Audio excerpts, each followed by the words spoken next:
Assalamualaikum warahmatullahi wabarakatuh. Alhamdulillah, anak-anak. Di video kali ini, Pak Dika akan menjelaskan tentang perkembangbiakan tumbuhan.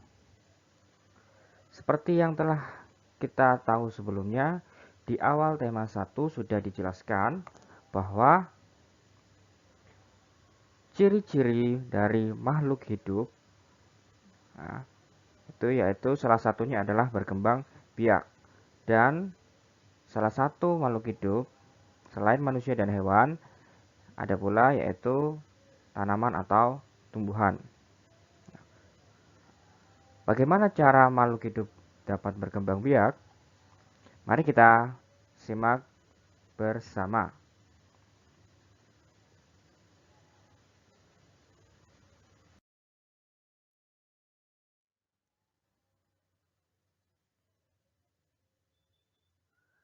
Perkembangbiakan tumbuhan yang umum ya, atau yang biasanya kita ketahui mulai dari biji, tumbuh tanaman muda, tumbuh pohon kecil, dan akhirnya tumbuh pohon dan berbuah.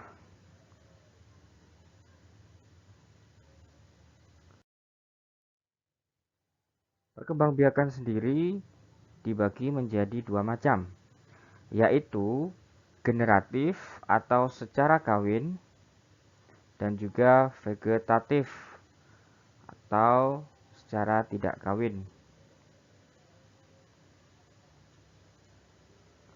Gambar yang kalian lihat ini adalah bagian dari bunga.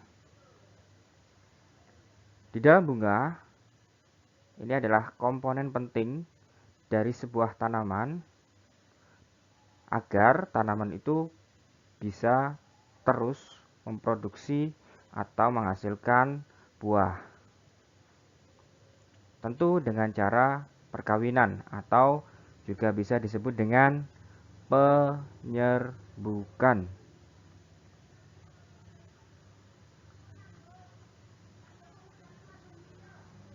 Ya, nama lain dari perkawinan adalah penyerbukan.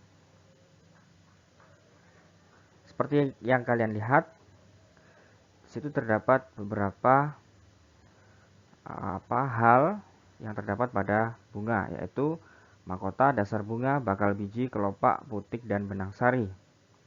Sekarang Pak Dika mau kalian fokus ke benang sari dan putik. Karena dua bagian itu adalah bagian penting ya, yang berfungsi untuk perkembangbiakan pada tanaman. Benang sari itu adalah pejantan.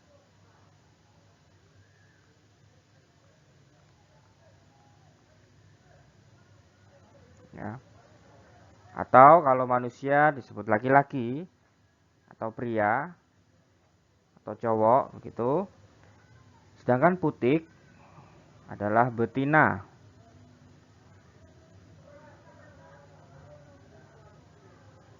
Atau biasa disebut kalau manusia perempuan, wanita, cewek.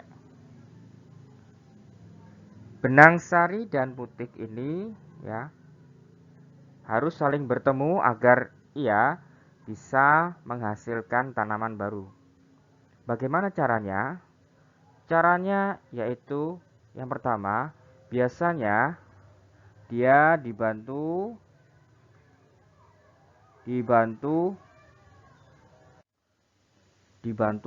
oleh hewan. Hewan di sini yang biasanya memberikan atau membantu penyerbukan yaitu serangga. Bisa kupu-kupu atau lebah. Juga bisa dibantu oleh manusia.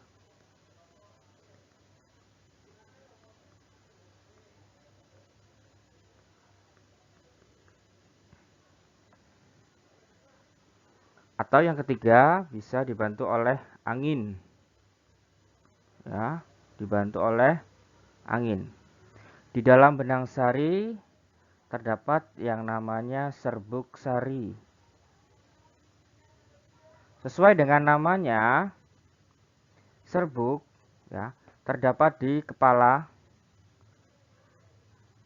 benang sarinya menghasilkan serbuk sari. Jadi seperti butiran-butiran. Ketika butiran-butiran serbuk sari itu jatuh di dalam putik, dia akan otomatis masuk ke dalam putik dan akhirnya dia menemui atau menjumpai bakal biji. Dan di situ terjadilah yang namanya pembuahan. Setelah terjadi pembuahan, maka akan tumbuh buah atau tanaman baru. Nah, dari situ akhirnya buahnya bisa kita dapatkan. Baik, itu contoh dari tumbuhan yang berkembang biak dengan cara generatif. Nah, sekarang contoh dari tanaman yang atau berkembang biak menggunakan cara generatif. Ya, semua tanaman yang memiliki bunga dan menghasilkan buah itu pasti bisa berkembang biak secara generatif. Salah satunya yaitu pohon mangga. Ya, pohon mangga. Pohon mangga itu kalau kalian cermati, dia memiliki bunga. Dan bunganya itu nanti ketika sudah terjadi penyerbukan, maka dia akan menghasilkan buah. Seperti itu ya. Oke, kita lanjut. Vegetatif atau tanpa perkawinan.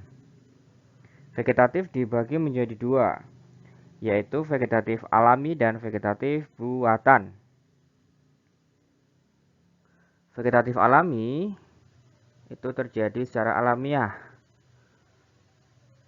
Terjadi secara alamiah ya, atau proses alam. Sementara vegetatif buatan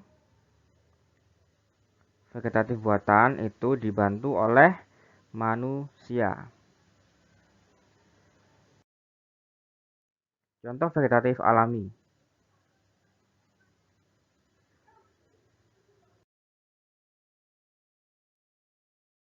Yang pertama yaitu umbi batang. Seperti yang kalian lihat, di sini ada bagian yang ukurannya jauh lebih besar daripada bagian yang lain. Bagian yang berwarna kecoklatan itu sebetulnya adalah bagian batangnya. Batang yang berisi cadangan makanan. Karena tanaman tidak memerlukan sementara, maka makanannya tersebut disimpan dalam batang. Ya, disimpan dalam batang. Untuk apa? Jika suatu saat ia kesusahan memperoleh makanan, ya, memperoleh nutrisi, tidak ada makanan yang bisa ia konsumsi, maka dia bisa menyerap dari cadangan makanannya ini, ya, yang dirupakan dalam bentuk batang yang menggelembung ini. Ya, dia nanti bisa mengambil dari cadangan makanannya yang sudah ia simpan itu. Nah, contoh tumbuhan yang berkembang biak dengan umbi batang adalah kentang. Lalu juga ada bengkuang dan ubi jalar. Ya, kentang, lalu bengkuang, dan juga ubi jalar. Ya, yang mengandung banyak karbohidrat biasanya. Oke, itu contoh dari umbi batang. Yang berikutnya yaitu rizoma atau akar tinggal. Contoh tumbuhan yang berkembang biak dengan cara rizoma yaitu jahe, kunyit, kencur, dan lengkuas. Biasanya tanaman-tanaman ini dimanfaatkan untuk dijadikan obat-obatan.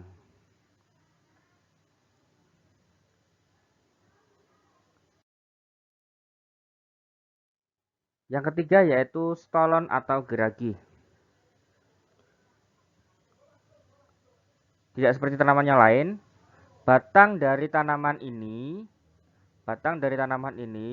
ya sangat dekat dengan tanah ya, ini sangat dekat dengan tanah. Nah, sangat dekat sekali dengan tanah. Biasanya kan batang menjulang ke atas ya. Untuk tanaman-tanaman tertentu ada bagian batangnya yang sangat dekat dengan tanah, bahkan menempel dengan tanah. Nah, ini dia berkembang biak dengan cara stolon atau geragi.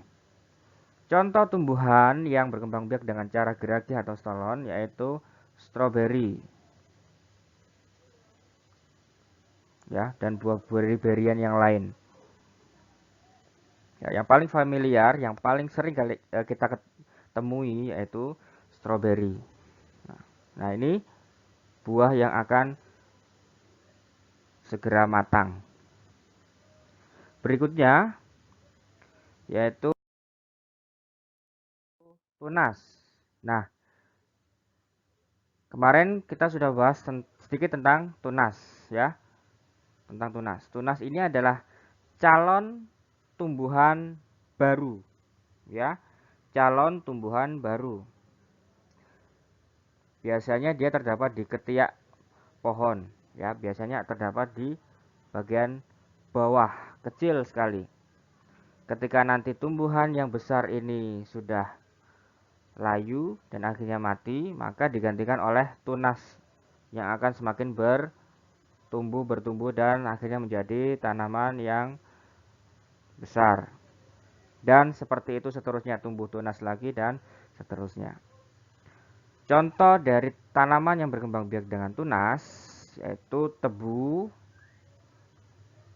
lalu juga bambu, dan juga pisang.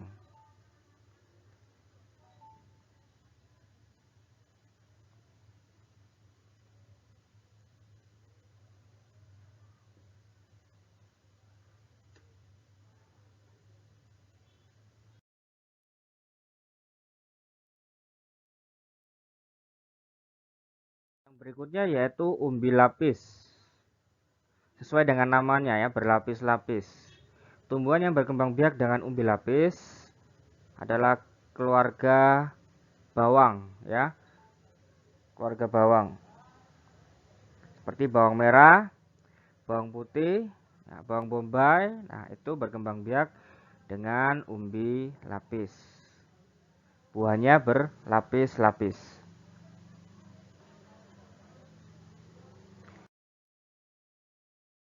Berikutnya yaitu spora. Nah, spora ini dia ciri khasnya menempel pada daun. Ya, menempel pada daun. Seperti yang kalian lihat pada gambar. Ya. Ketika nanti, nah ini ya, ketika ini nanti pecah, akan mengeluarkan biji. Bijinya akan jatuh ke tanah dan menghasilkan tanaman baru. Nah, menghasilkan pohon baru. Biasanya spora ini terdapat pada tanaman paku-pakuan. Ya, tanaman paku-pakuan. Selain itu juga ada lumut. Ya, tanaman lumut itu juga berkembang biak dengan spora. Jadi ciri khasnya biasanya terdapat bintik-bintik seperti ini yang menempel pada daun.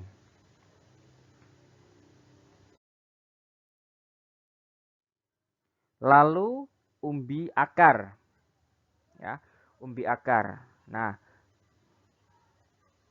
pasti kalian sudah familiar dengan sayuran yang satu ini ya, wortel. Ya, betul sekali, wortel. Wortel kaya sekali akan vitamin A yang baik untuk kesehatan mata. Nah, pernahkah kamu mengira bahwa sebetulnya wortel itu berkembang biak dengan umbi akar, ya? Umbi akar. Artinya sebetulnya wortel itu adalah akarnya dari tanaman, ya, akar dari tanamannya. Jadi ketika dia sudah matang, ketika dia sudah berbuah begitu ya, ketika ditarik maka akan tumbuh atau jadi wortel. Ketika wortelnya belum jadi, maka ketika kalian tarik itu ya belum jadi wortel, ya masih berupa akar. Jadi wortel itu sebetulnya adalah akarnya dari tanaman. Maka disebut umbi akar.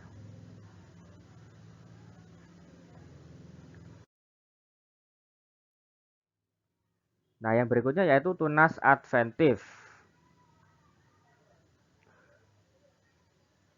Tunas adventif biasanya terdapat pada tanaman cocor bebek.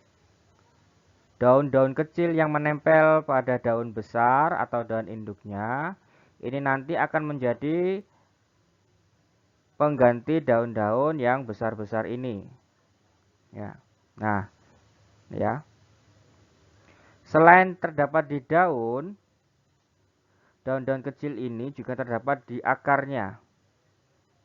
Ya, terdapat di akar, juga tumbuh di akar. Ketika daun yang besar sudah mulai layu dan mati, daun-daun yang kecil yang menempel pada daun-daun besar itu akan menggantikannya. Contoh tanaman yang berkembang biak dengan tunas adventif yaitu cocor bebek.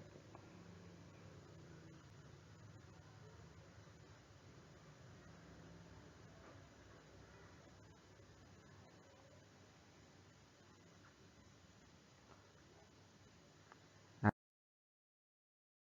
sekarang kita masuk ke contoh vegetatif buatan. Seperti yang saya katakan di awal tadi, vegetatif buatan itu tidak murni prosesnya secara alami, ya, tetapi ada bantuan tenaga manusia.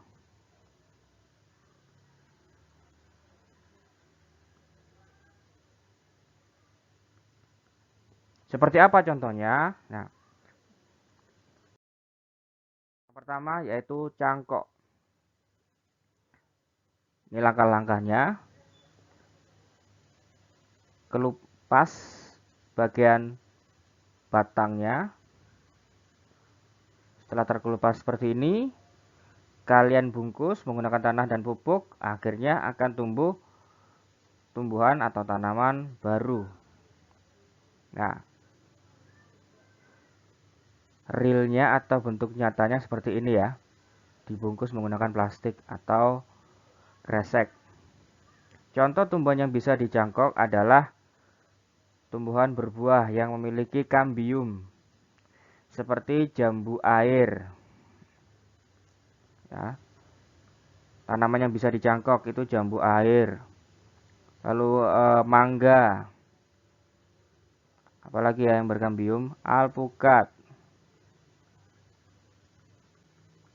sawo. Lalu ini rambutan dan lain-lain. DLL.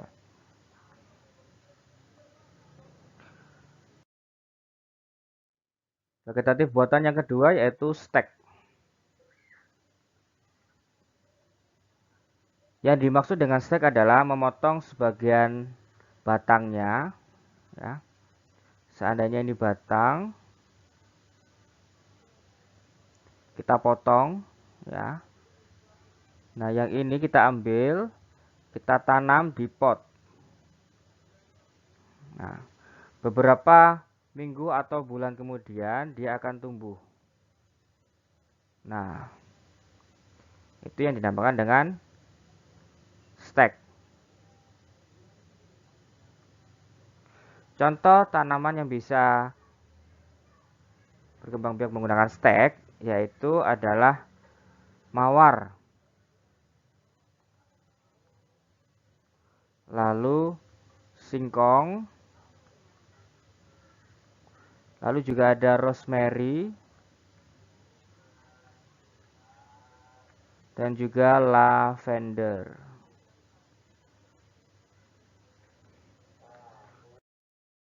Berikutnya yaitu okulasi atau menempel, ya, menempel.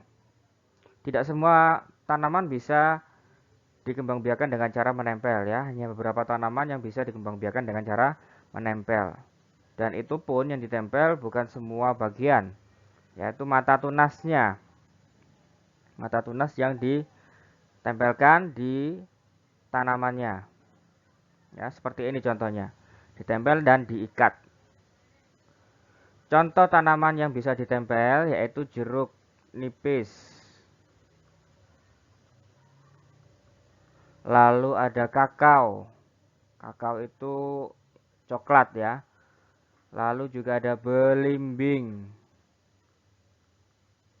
Lalu alpukat, DLL, dan lain-lain. Mengenten atau menyambung. Nah, seperti kalian lihat di gambar ilustrasi seperti ini, ya, atau gambar realnya seperti ini.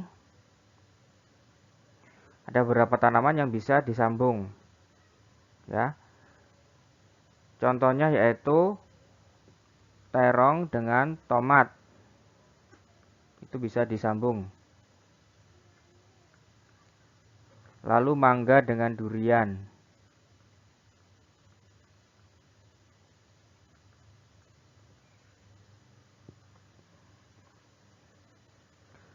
Dan yang kelima yaitu merunduk. Merunduk juga tidak semua tanaman bisa dikembangbiakan seperti cara ini, karena tergantung dari karakteristik tanamannya. Untuk merunduk sendiri, posisi batang harus dekat dengan tanah, ya, harus dekat dengan tanah, dan batangnya bukan batang yang keras, ya, batangnya batang yang tergolong lentur, bisa ditarik ke bawah seperti ini. Bayangkan, apakah pohon mangga itu batangnya bisa ditarik ke bawah? Tidak bisa. Kalau ditarik ke bawah pasti roboh, ya, pasti roboh, ya. Batang yang lentur seperti ini biasanya tanaman-tanaman kecil ya. Contohnya yaitu stroberi, lalu kangkung, apel. Nah, ditarik salah satu batangnya lalu dimasukkan di dalam tanah. Setelah beberapa saat atau beberapa minggu, beberapa waktu kemudian tumbuh daun, ya. Setelah tumbuh daun, bolehlah ini bisa dipotong, ya. Ini boleh dipotong. Biar ini nanti akan tumbuh akar sendiri. Ya, itu dengan cara merunduk.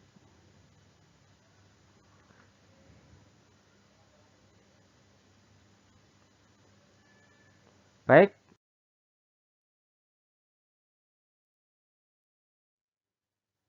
sekian dulu video kali ini. Jika kurang jelas, bisa ditanyakan atau bisa kalian replay videonya. Terima kasih, semoga bermanfaat. Saya akhiri. Wassalamualaikum warahmatullahi wabarakatuh.